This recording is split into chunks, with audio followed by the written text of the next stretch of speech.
This market is completely oversaturated. Currently in 2024, there are so many Doordashers that everybody is fighting for a spot to be able to take that order from your favorite restaurant and make a little bit of extra side moolah or have this as a full-time job. So what can you do today to be able to combat all this congestion? Here's my tips for 2024 and how to make big money and to deal with the congestion.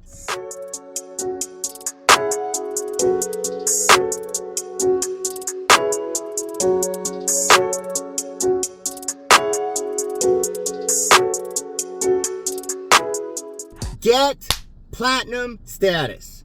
The reason to get platinum status is for the Dash Now feature. There is no better perk other than the Dash Now feature. If you do not have this Dash Now feature, you're going to have to schedule in advance, probably a week in advance, because there's so many people trying to fight for that spot, especially if there's a promo. If there's peak hour, let's say on Thursday and it's Monday, as soon as that's available, that slot's going to be filled within minutes. And if you don't fill that slot, the chances of you being able to dash in that peak time are close to nothing. Unless you sit around waiting and then people fall off and you happen to jump in, then you get it. But other than that, you're not getting it. The Dash Now feature allows you to pick and choose exactly when you want to dash. So if you want to dash randomly and you leave your house and you're like, oh, look, there's peak time. Great. I can dash now and immediately get peak time in that zone. Dash Now is the #1 way to combat the congestion in 2024. The other thing with platinum status is that you are going to be prioritized for the better orders over somebody that isn't platinum status during that time. So even if there are very few orders, at least for the few orders, you're going to get a better order than somebody else might get because of your status.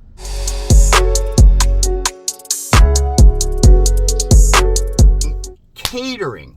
Now, catering is one of the best programs that you should sign up for. You have to have platinum status, which this combines with my first tip that I was giving you, is that if you sign up for the catering order, sometimes, even if it's congested, if you get that one order, sometimes I've had orders where I get tipped $30 to $40 on that order, plus whatever I was going to get paid by Doordash.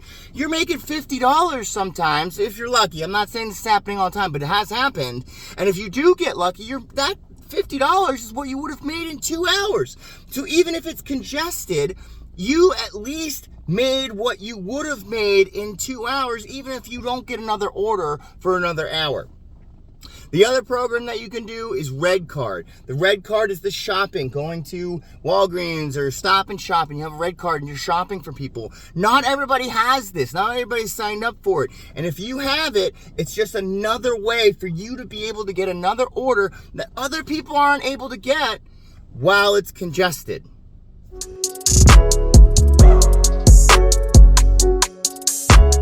My third tip for congestion and being able to fight it off is that if there's an area with peak pay, let's say that it's $1 or $2 peak pay in this one area, every single person and their mother is going to want to go over to that area to get the peak pay.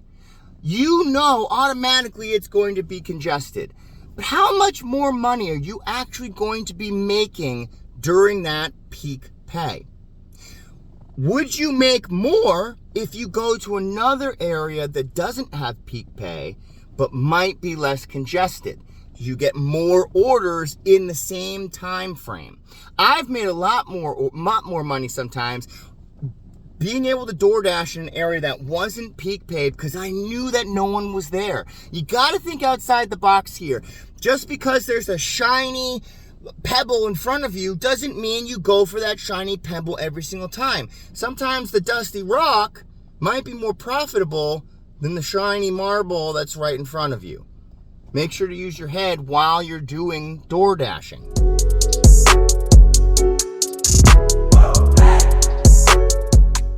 My next tip for combating congestion, and you might not think that this is a tip, but know your area. if there's a lot of people fighting for the same area and for the same orders, you knowing that area better than somebody else could be the difference between making an extra $20 over your competition. Knowing where to park. If it's really busy, where are you going to be able to park so that you can get in and out really quickly? Knowing where the restaurants are. Sometimes the app tells you a restaurant's over here, and let's say it's in a mall, and it's on the other side of the mall, but the app and the GPS is telling you it's over here.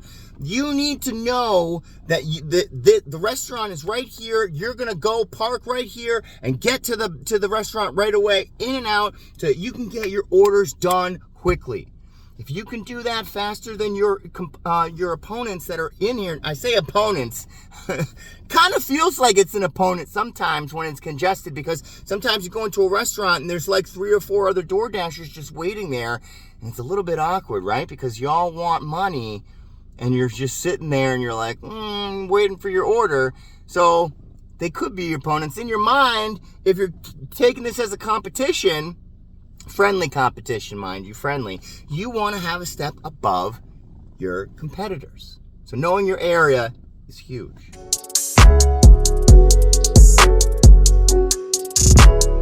My last tip for fighting congestion, and this is going to be one that might be a little bit argumentative for some people, but knowing when to hold them and knowing when to fold them.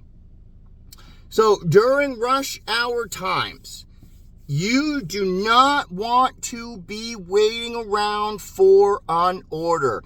If the area that you're in is extremely congested and you decline an order, you do not want to be waiting another 5-10 minutes for another order.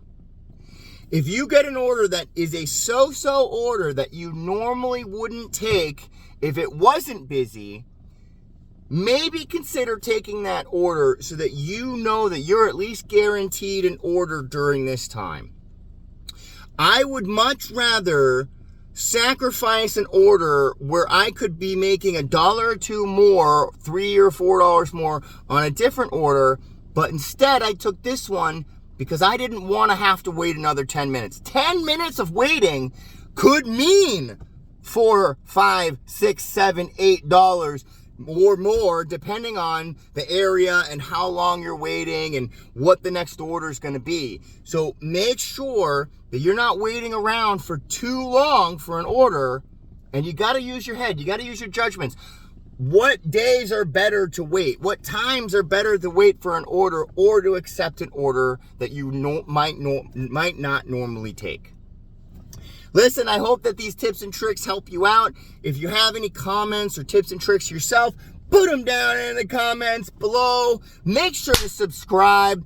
My name is the Mad Dasher. I am videoing every single day.